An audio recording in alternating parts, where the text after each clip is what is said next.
Tu tournes la clé, tu pars tranquille. Et au bout de quelques minutes, l'aiguille de température commence à grimper plus haut que d'habitude. Ou alors c'est l'inverse. Elle ne monte presque jamais. Le chauffage habitacle souffle tiède.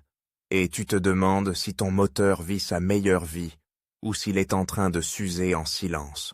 Sur une Renault 5, ce genre de symptôme fait souvent penser à une pièce minuscule, planquée dans un coin du circuit de refroidissement, mais capable de te gâcher un trajet. Le thermostat, qu'on appelle aussi calorstat. Et c'est là que beaucoup se font piéger, parce que le thermostat, sur le papier, c'est simple, ça s'ouvre, ça se ferme, ça régule. Dans la réalité, le danger n'est pas seulement de le remplacer. Le vrai piège, c'est de le remplacer proprement, et de se retrouver quand même avec une surchauffe, un chauffage qui ne marche plus, ou une fuite qui apparaît 2 jours après, le genre de panne qui te fait douter de tout, y compris de la pièce neuve. Si tu es venu chercher une méthode fiable pour le remplacement du thermostat sur Renault 5, l'objectif ici est en clair. Comprendre d'abord si le thermostat est vraiment le coupable, puis le changer sans casser, sans foirer l'étanchéité, et surtout sans laisser d'air dans le circuit. Parce que l'air dans un circuit de refroidissement, c'est comme un caillou dans une chaussure. Tu peux marcher, mais tu vas souffrir, et tu finiras par t'arrêter. Commençons par le rôle du thermostat, mais sans cours magistral. À froid, le moteur a besoin de monter en température assez vite. Donc le thermostat reste fermé, et le liquide de refroidissement circule surtout dans le petit circuit, autour du moteur et du chauffage habitacle. Quand la température atteint un certain seuil, le thermostat s'ouvre et envoie le liquide vers le radiateur, le grand circuit, pour évacuer la chaleur. C'est un portier. Tant qu'il ne laisse pas passer, le radiateur ne sert presque à rien. Dès qu'il ouvre, tout le système respire. Du coup, un thermostat bloqué fermé, c'est typiquement une montée en température rapide, parfois brutale. Tu roules, tout a l'air normal, puis l'aiguille grimpe, et si tu t'arrêtes au ralenti, ça peut empirer. Le radiateur peut rester relativement froid au début, parce que le liquide chaud n'y arrive pas. À l'inverse, un thermostat bloqué ouvert, c'est un moteur qui met une éternité à chauffer, une température instable, et souvent un chauffage habitacle décevant. Surtout l'hiver. Ça ne veut pas dire que tu vas forcément surchauffer, mais ça peut user le moteur à long terme, augmenter la consommation, et te donner une voiture qui n'est jamais à sa température. Avant d'acheter une pièce, il y a un diagnostic minimal qui évite de changer le thermostat pour rien. D'abord, vérifie le niveau de liquide de refroidissement à froid. Pas à peu près. Pas, ça a l'air humide. Le niveau doit être cohérent, et le liquide ne doit pas ressembler à de la boue. Si le niveau était bas, la première question n'est pas « thermostat » ou pas. C'est « où était passé le liquide ?» Une fuite peut imiter une panne de thermostat, et un thermostat neuf ne réparera pas une durite poreuse. Ensuite, observe la montée en température. Moteur froid, tu démarres, tu laisses me tourner. Tu surveilles l'aiguille. Sur beaucoup de voitures, la température monte progressivement puis se stabilise. Si ça monte très vite et dès que ça dépasse la zone normale, tu coupes avant de faire des dégâts. Pendant cette montée, tu peux toucher les durites avec prudence, sans te brûler, et sans te mettre en danger avec des pièces en mouvement. L'idée n'est pas de jouer au héros, juste de sentir une logique. Si le moteur chauffe, mais que la grosse durite vers le radiateur reste froide longtemps, puis devient soudainement très chaude d'un coup, ça peut correspondre à l'ouverture du thermostat. Si elle reste froide, alors que l'aiguille grimpe trop, thermostat bloqué, fermé possible, ou circuit plein d'air, ou pompe à eau qui ne fait plus circuler correctement. Si au contraire, la durite vers le radiateur chauffe très tôt, presque dès le début, thermostat bloqué, ouvert possible. Le chauffage habitacle est un autre indice. Si tu mets le chauffage sur chaud et que ça souffle froid alors que le moteur est censé être chaud, ça peut être une poche d'air dans le radiateur de chauffage, un niveau trop bas, ou une circulation perturbée. Beaucoup accusent le thermostat, alors que le problème est simplement une purge mal faite après une intervention précédente. Et puis, il y a un détail qui change tout. Sur une Renault 5, selon le moteur et l'année, l'emplacement exact du boîtier de thermostat peut varier. Sur beaucoup de configurations, il est sur la culasse, à la sortie d'eau, là où une grosse durite part vers le radiateur. Parfois c'est un boîtier en métal, parfois une pièce plus fragile, et l'accès peut être plus ou moins pénible selon ce qui gêne autour. Donc avant de démonter, prends 2 minutes pour repérer. Suis la grosse durite supérieure du radiateur. Elle mène généralement au boîtier où se cache le thermostat. C'est souvent le chemin le plus simple pour trouver la pièce sans connaître par cœur la voiture. Maintenant, la préparation. C'est là que tu gagnes du temps ou que tu en perds un week-end. D'abord, sécurité. On n'ouvre jamais un circuit de refroidissement à chaud. Même tiède, ça peut être sous pression. Le liquide peut jaillir, brûler, et tu peux te retrouver à faire n'importe quoi dans la panique. Donc moteur froid, vraiment froid. Ensuite, prévois de quoi récupérer le liquide. Même si tu ne fais qu'une vidange partielle, ça coule. Et le liquide de refroidissement, ce n'est pas un truc qu'on laisse partir dans la nature. Côté pièce, ne choisis pas un thermostat qui ressemble. Il faut la bonne référence pour ton moteur, et surtout la bonne température d'ouverture. 2 thermostats identiques, visuellement peuvent s'ouvrir à des températures différentes. Et sur une voiture ancienne, tu peux tomber sur des montages déjà bricolés. Le mieux, c'est de vérifier avec la documentation technique correspondant à ton modèle, ou de comparer l'ancien thermostat, une fois sorti, en lisant les marquages s'ils sont encore visibles. Prends aussi le joint adapté. Beaucoup de fuites viennent d'un joint réutilisé, pincé, ou d'une pâte à joint mise au hasard. La pâte à joint, c'est tentant, parce que ça donne l'impression de sécuriser. Mais trop de pâte peut déborder à l'intérieur, se détacher, et aller se balader dans le circuit, et surtout, ça peut empêcher le boîtier de se plaquer correctement. Côté outils, rien d'exotique moche-païa, mais il faut être soigneux. Des clés adaptées, des tournevis pour les colliers, une brosse ou un grattoir doux pour nettoyer les portées, un chiffon propre. Et un point crucial, les vis peuvent être grippées. Sur une Renault 5, tu as souvent des pièces qui ont vécu, de l'oxydation, des cycles chaud-froid pendant des années. Forcer comme un bourrin, c'est le meilleur moyen de casser une vis ou d'abîmer un filetage dans une pièce en aluminium. Si une vis résiste, tu prends le temps, dégrippant, petites impulsions, et tu évites de tout arracher. Passons au moment où tu te lances vraiment dans le remplacement du thermostat sur Renault 5. L'idée n'est pas de vider tout le circuit comme pour une grosse intervention, mais de descendre le niveau suffisamment bas pour que, quand tu ouvres le boîtier, tu ne prennes pas une douche de liquide. Selon la configuration, une vidange partielle par le bas du radiateur ou par une durite basse peut t'aider. Parfois, tu peux simplement ouvrir le bouchon du vase d'expansion à froid pour supprimer une éventuelle dépression, puis refermer, et ensuite débrancher une durite basse pour faire descendre le niveau. Mais attention, ouvrir le bouchon ne doit jamais se faire à chaud. On y revient. Une fois le niveau abaissé, tu t'attaques au boîtier, tu décernes les colliers de durite, tu dégages la durite sans la déchirer. Si elle est collée, évite de tirer comme un fou. Tu peux la faire tourner doucement sur elle-même pour la décoller. Si la durite est craquelée, molle ou gonflée, c'est le moment de te poser la question. Est-ce que je remonte ça et j'attends la fuite, ou est-ce que je règle le problème maintenant? Une durite fatiguée, c'est une panne en attente. Tu ouvres ensuite le boîtier de thermostat. Là, retiens une règle simple.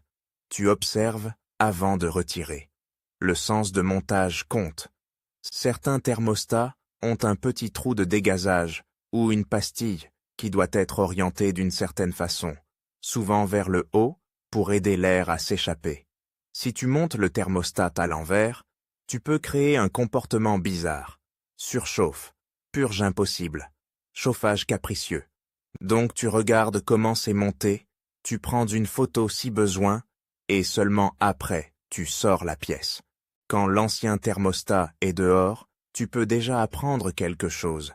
S'il était bloqué, tu peux parfois le sentir mécaniquement, ou voir qu'il évite de rester en position ouverte.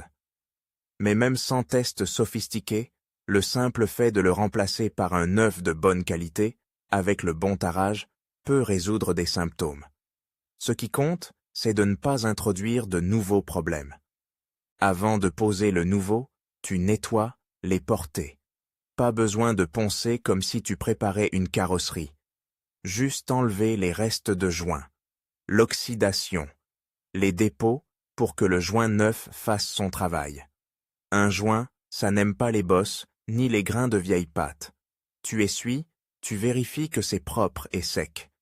Tu mets ensuite le thermostat neuf dans le bon sens, tu poses le joint correctement. Et tu refermes le boîtier en serrant progressivement. Le piège classique, c'est de serrer une vis à fond, puis l'autre. Résultat, le boîtier se met de travers, le joint se pince, et tu as une fuite. Tu serres donc en alternant petit à petit, jusqu'à ce que ce soit en appui uniforme. Et tu gardes en tête que si le boîtier est en aluminium ou en matériaux fragiles, le serrage fort n'est pas un gage de sécurité. C'est souvent l'inverse. Un filetage foiré, c'est une galère. Une fois tout remonté, durites en place, collier correctement positionné, tu passes au moment qui fait la différence entre une réparation qui tient et une réparation qui te fait peur, le remplissage et la purge. Tu remplis d'abord doucement le circuit avec le liquide adapté. Doucement, parce que si tu verses comme si tu remplissais un seau, tu emprisonnes de l'air. Sur beaucoup de systèmes, il existe un ou plusieurs points de purge, parfois une petite vis de purge, sur une durite ou près du boîtier, parfois un point haut sur le circuit. Sur une Renault 5, selon les versions, tu peux avoir une vis de purge sur le circuit de chauffage ou sur une durite haute. Si tu en as, utilise-les. L'idée est simple.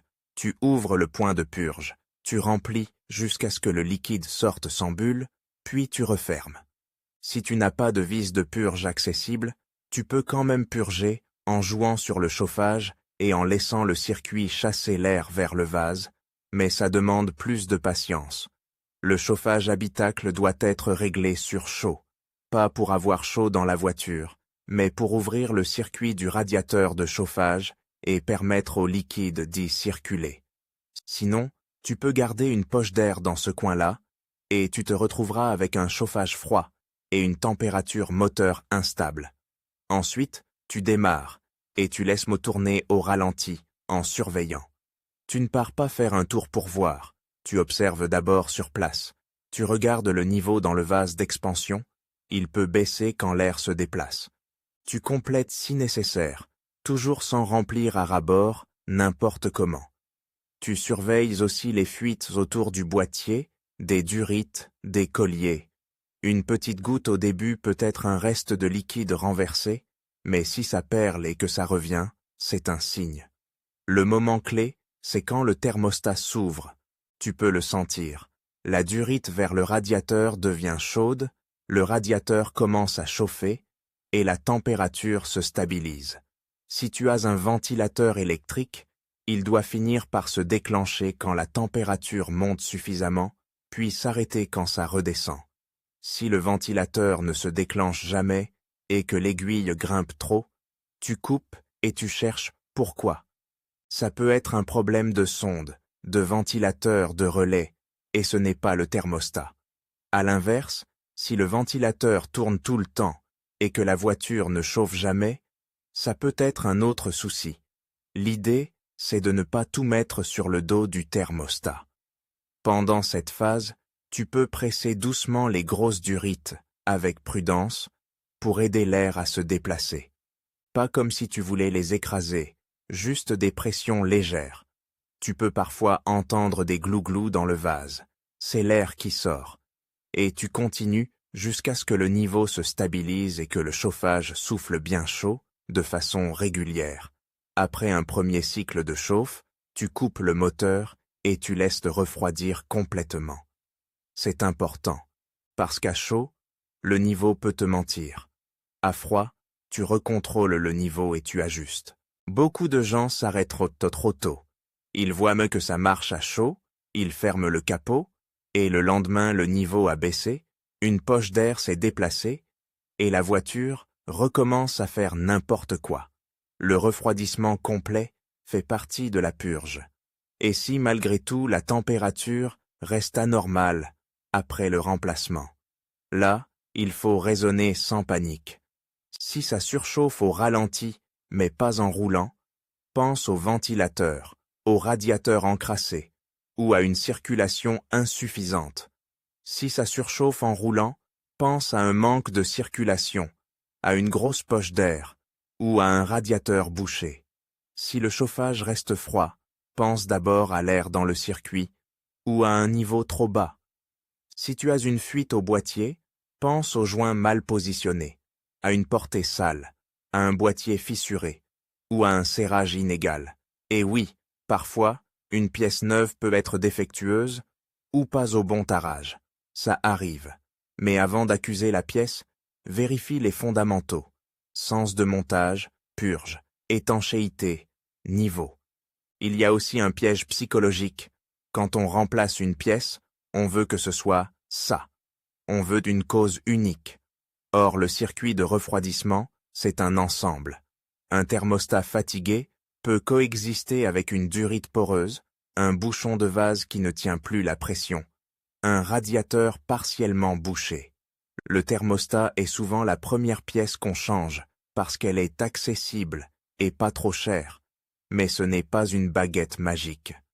Ce qui était rassurant, c'est que si tu fais les choses dans le bon ordre, tu élimines les risques majeurs. Moteur froid, vidange partiel, maîtrisé, nettoyage des portées, joint neuf, serrage raisonnable, remplissage progressif, purge patiente, contrôle à chaud puis à froid. C'est ça, la différence entre « j'ai changé le thermostat » et « j'ai réparé le système ». Et au fond, c'est pour ça que le remplacement du thermostat sur Renault 5 peut être à la fois une opération simple et une source de galère. La pièce elle-même ne demande pas un diplôme, mais le processus, lui, demande de la méthode. Le thermostat ne fait pas que s'ouvrir et se fermer. Il impose un rythme au circuit. Si tu le changes sans chasser l'air, tu peux créer une surchauffe qui n'existait pas. Si tu le changes avec un mauvais modèle, tu peux te retrouver avec une température qui n'est jamais stable. Si tu le changes en serrant trop fort, tu peux transformer une petite intervention en fuite chronique. Alors le bon test final, il est très concret. Après quelques trajets, tu recontrôles le niveau à froid. Tu inspectes visuellement le boîtier et les durites.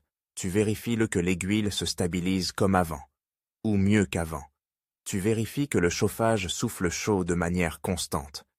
Et tu gardes un œil les premiers jours, pas avec angoisse, juste avec attention. Une réparation propre, c'est une réparation qui reste sèche. Si tu retiens une seule idée, retiens celle-ci. Sur une Renault 5, le thermostat est rarement difficile à atteindre comparé à d'autres voitures, mais la réussite se joue après le remontage. La purge et les contrôles valent autant que le démontage. Et quand tout est fait correctement, tu retrouves une température stable, un chauffage qui fonctionne, et surtout cette tranquillité d'esprit. Tu sais pourquoi ça marche, pas seulement que ça a l'air d'aller.